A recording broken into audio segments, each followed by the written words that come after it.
昨天晚上睡觉的时候，老三咳嗽，咳到天亮。今天早上就帮他请假了，现在带他去看医生，拿个药，打个针。这次老三不打针也不行了，一定要叫他打个针，好得快一点，要不是老是拖在那里。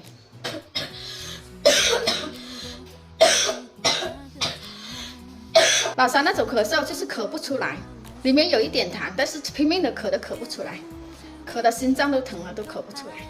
然后我现在要带三姐姐去打针哦，去拿药。三姐姐生病了，你要不要去？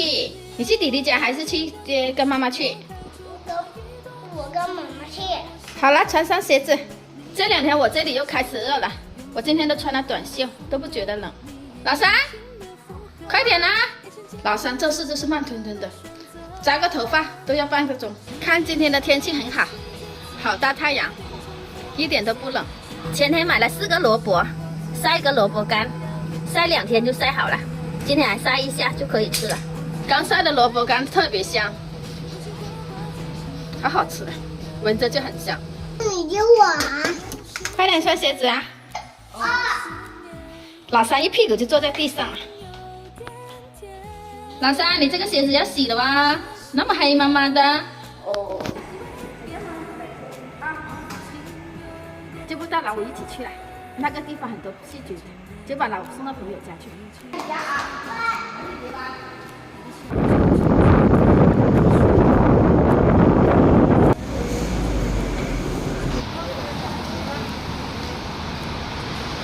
看一下我家老三是不是长得像我啊？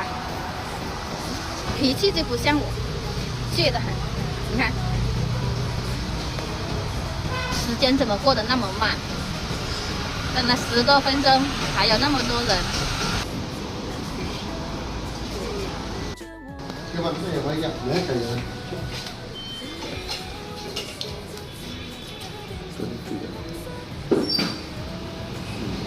佢咳啊，就咳咗好耐下喎，昨晚咳到天光，咳得好啲啲，又冇得又咳。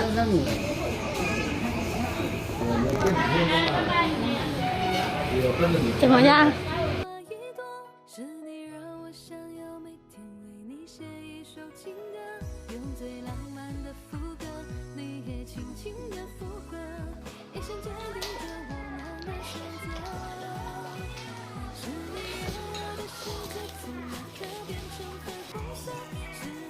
老三，去拿书包上学。